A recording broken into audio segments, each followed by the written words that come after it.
নমস্কার, আপনারা দেখছেন নিউজ নাও। আমি রয়েছে সংযুক্তা। চোখ রাখবো এই মুহূর্তের সংবাদে।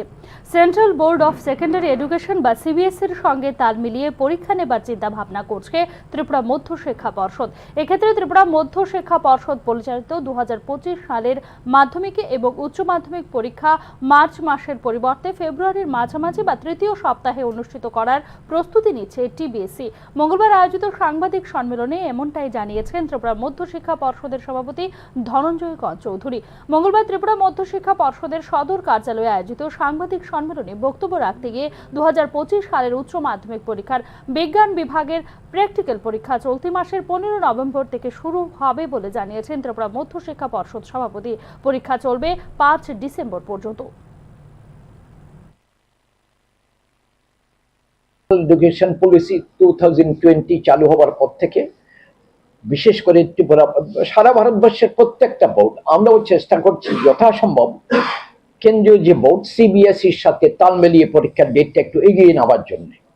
গতবার মার্চ থেকে পরীক্ষা শুরু হয়েছিল প্রথম ডেট থেকে। এবার আমরা চেষ্টা করছি, দেখা যাক আরো কয়েকদিন পরে ফেব্রুয়ারি মাসের মাঝামাঝি থেকে থার্ড উইক থেকে অন্ততপক্ষে পরীক্ষা যদি পারি আমরা শুরু করার চেষ্টা করব।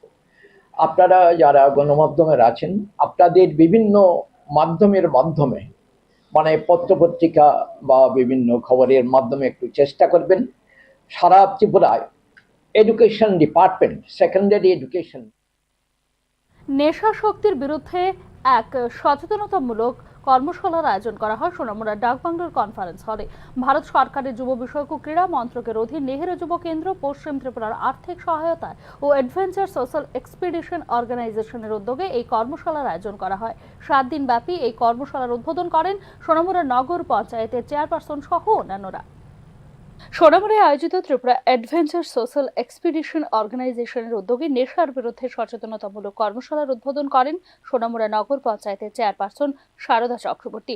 এছাড়াও কর্মশালায় মহকুমার বিভিন্ন বিদ্যালয় থেকে প্রায় 50 জন স্কুল পড়ুয়া ছাত্রছাত্রী অংশগ্রহণ করে। অনুষ্ঠানে পঞ্চায়েতের চেয়ারপারসন শারদা চক্রবর্তী বলেছেন, যুব সমাজে নেশার প্রতি আসক্তিকে কিভাবে নির্মূল করা যায় সেই উদ্দেশ্যে আমাদের কাজ করে যেতে হবে এবং আগামী দিন কিভাবে ওইটাকে নির্মূল করে দেব, সমাপ্ত করে দেব, ওই উদ্দেশ্যে আমাদের কাজ করতে হবে সুন্দরভাবে। দাদা এবং আমাদের সাহেব মাদকাসক্তি ও মাদক দ্রব্যের অপব্যবহারের বিষয়ে সচেতন করার উদ্দেশ্যে আয়োজিত কর্মশালায় সোনামুড়া মহকুমা পুলিশ আধিকারিক বলেছেন, ড্রাগস বা ঔষধের ব্যবহার সম্পর্কে আমাদের সঠিক ধারণা থাকতে হবে। আমাদের পূর্ববক্তারা বলে গেছেন ড্রাগস কি, আমাদের জানতে হবে ড্রাগস জিনিসটা কি। ড্রাগস হচ্ছে একটা, আমার পূর্ববক্তা বলে গেছেন মেডিসিন।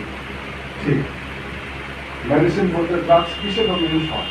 5 নভেম্বর থেকে 11 নভেম্বর পর্যন্ত কর্মশালায় উপস্থিত বিভিন্ন বক্তারা নেশা নির্মূল করতে সমাজের সব অংশের মানুষকে, বিশেষ করে শিক্ষার্থীদের কি ভূমিকা রয়েছে তা বিস্তারিত আলোচনা করেন। যুব সমাজকে উদ্বুদ্ধ করতে এই ধরনের জনকল্যাণমুখী কর্মশালার আয়োজন প্রশংসার দাবি রাখে বলে ধারণা অভিজ্ঞ মহলের। Bureau report, news now. উৎসবের মাস ছিল গত অক্টোবর মাস, অথচ এই মাসেও রাজ্যে খুন হয়েছেন 6 জন। এক্ষেত্রে নারী গঠিত অপরাধের সংখ্যা 7। রাজ্যে সুশাসনের নামে চলছে দুঃশাসন। মঙ্গলবার মুখ্যমন্ত্রী নিজ বিধানসভা কেন্দ্র বর্দোয়ালিতে সংহতি যাত্রায় এরকমটাই অভিযোগ করলেন ত্রিপুরা প্রদেশ কংগ্রেস সভাপতি আশিস কুমার সাহা। শুধু তাই নয়, মুখ্যমন্ত্রী নিজ কেন্দ্রে শাসক দলের গোষ্ঠী কোন্দলের কারণে নিরাপত্তাহীনতায় ভুগছেন সাধারণ মানুষ বলে অভিযোগ করেন প্রদেশ কংগ্রেস সভাপতি।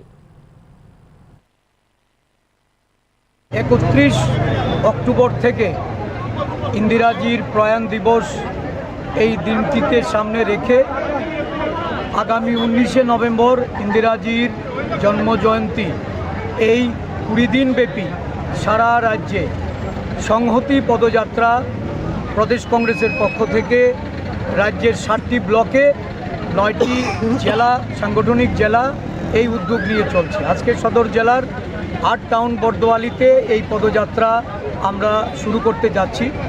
এই পদযাত্রা রাজ্যের যে একটা অরাজক পরিস্থিতি, একটা এই রাজ্যে আইনের শাসন সম্পূর্ণভাবে আজকে ধ্বংসে পরিণত হয়েছে। এই রাজ্যে মানুষের নিরাপত্তা, এই রাজ্যে নারী নিরাপত্তা, এই রাজ্যে সার্বিকভাবে নিরাপত্তাহীনতায় মানুষ লংতরাই ভ্যালির ছৈলেংটায় এক ভূ ডাক্তারের বিরুদ্ধে থানায় লিখিত অভিযোগ দায়ের করেন এক ব্যক্তি। তদন্ত সাপেক্ষে ছদ্মবেশী ওই ডাক্তারের বিরুদ্ধে আইন অনুযায়ী ব্যবস্থা নেওয়া হবে বলে জানিয়েছে ছৈলেংটা থানার পুলিশ। দশদা কাঞ্চনপুর নিবাসী বিকাশ চন্দ্র দাস নামে এক ব্যক্তি ভুল চিকিৎসার শিকার হয়ে ছৈলেংটার প্রসন্ন দাস নামে এক ভূ ডাক্তারের বিরুদ্ধে থানায় মামলা দায়ের করলেন। তিনি অভিযোগ করেছেন প্রসন্ন দাস তাকে চিকিৎসার নামে ঠকিয়ে তার কাছ থেকে প্রচুর অর্থ আদায় করেছেন। প্রসন্ন দাসের ভুল চিকিৎসার শিকার হয়ে তিনি বর্তমানে আরো অসুস্থ হয়ে পড়েছেন। ছৈলেংটা থানায় পুলিশ আধিকারিকের কাছে এ ব্যাপারে জানতে চাইলে তিনি বলেন, কিছুদিন আগে প্রসন্ন দাসের বিরুদ্ধে অভিযোগের ভিত্তিতে ডিস্ট্রিক্ট ড্রাগ কন্ট্রোলের আধিকারিকরা তার বাড়ি থেকে কিছু নথিপত্র সংগ্রহ করেছিলেন, কিন্তু বর্তমানে প্রসন্ন দাসের বিরুদ্ধে থানায় লিখিত অভিযোগ দায়ের করার ফলে তদন্ত সাপেক্ষে তার বিরুদ্ধে আইন অনুযায়ী ব্যবস্থা গ্রহণ করা হবে। আমি ছৈলেংটা থানাতে আইছি। এখানে একজন ডাক্তার আসলো, মানে তাই নিয়ে ডাক্তার না, পরে জানছি যে ডাক্তার না, ভুয়া ডাক্তার। এই প্রসন্ন দাস তাই নিয়ে চিকিৎসা করে, বিভিন্ন রোগের চিকিৎসা করে। তো আমি সুগার এর প্রবলেম আছে আমার, ওই তাই নিয়ে এখানে আইছিলাম। তো আবার পরে তাই নিয়ে চিকিৎসা করছে, কিন্তু চিকিৎসাটা ঠিক না, ভুল এবং তাই নিয়ে চিকিৎসা করিয়া আমি সুস্থ হয়েছি না, বরং আরও অসুস্থ। অনেক টাকা পয়সা নিছে। রঞ্জি ট্রফির এলিট এ গ্রুপের গুরুত্বপূর্ণ চতুর্থ ম্যাচ বুধবার এমবিবি ময়দানে স্বাগতিক ত্রিপুরাকে মুখোমুখি হবে শক্তিশালী বরোদা। গ্রুপে ১৯ পয়েন্ট নিয়ে যেখানে তালিকায় প্রথম স্থানে রয়েছে বরোদা, সেখানে ৯ পয়েন্ট নিয়ে তালিকায় তৃতীয় স্থানে রয়েছে ত্রিপুরা। রঞ্জি ট্রফির এলিট এ গ্রুপের গুরুত্বপূর্ণ চতুর্থ ম্যাচে মুখোমুখি হতে চলেছে বরোদা ও ত্রিপুরা দল। এমবিবি স্টেডিয়ামে বুধবার থেকে শুরু হওয়া এই ম্যাচ চলবে শনিবার পর্যন্ত। ইতিমধ্যেই কৃণাল পান্ডিয়ার নেতৃত্বে এমবিবি ময়দান জুড়ে অনুশীলন করেছে শক্তিশালী বরোদা দল। গ্রুপ লিগের লড়াইয়ে ৩ ম্যাচ খেলে ১৯ পয়েন্ট নিয়ে আপাতত তালিকার শীর্ষে রয়েছে বরোদা দল। অন্যদিকে স্বাগতিক ত্রিপুরা দল সমসংখ্যক ম্যাচে ৯ পয়েন্ট নিয়ে রয়েছে তৃতীয় স্থানে। গুরুত্বপূর্ণ ম্যাচের লক্ষ্যে স্টেডিয়ামের জিমের পাশের নেটে অনুশীলন করেন ত্রিপুরা দলের ক্রিকেটাররা। অন্যদিকে লেগ প্রান্তের নেটে অনুশীলন করেন কৃণাল পান্ডিয়া, বিষ্ণু সোলাঙ্কিরা। অনুশীলনের ফাঁকে দু দলের ক্রিকেটাররা উইকেটও দেখে নেন।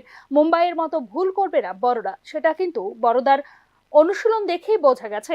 অনুশীলনে দলের প্রতিটা ক্রিকেটার সিরিয়াস ছিলেন। বড়দা অনেকটা সচেতন হয়ে পুরো দল নিয়ে আগরতলা এসেছে ৬ পয়েন্টের লক্ষ্যে। এদিকে শক্তিশালী বড়দাকে কড়া চ্যালেঞ্জ ছুড়ে দিতে তৈরি ত্রিপুরার মণিশঙ্কর, শ্রীরাম পালরাও। তবে দলের প্রথম একাদশ গঠন করা নিয়ে এখনো দ্বিধায় রয়েছে ত্রিপুরার টিম ম্যানেজমেন্ট। মুম্বাই ম্যাচে তেজস্বী জয়সওয়াল এবং সন্দীপ সরকারের পারফরমেন্স নিয়ে তেমন খুশি নয় টিম ম্যানেজমেন্ট। ঘরের মাঠে কৃণাল পান্ডিয়াদের আটকাতে হলে দলের ব্যাটিং গভীরতা আরও বাড়াতে হবে। এদিকে শক্তিশালী বরোদাকে কড়া চ্যালেঞ্জ ছুড়ে দিতে তৈরি ত্রিপুরার মণিশঙ্কর, শ্রীরাম পালরাও। মুম্বাই ম্যাচে তেজস্বী জয়সওয়াল এবং সন্দীপ সরকারের পারফরমেন্স নিয়ে তেমন খুশি নয় ত্রিপুরার টিম ম্যানেজমেন্ট। ঘরের মাঠে কৃণাল পান্ডিয়াদের আটকা।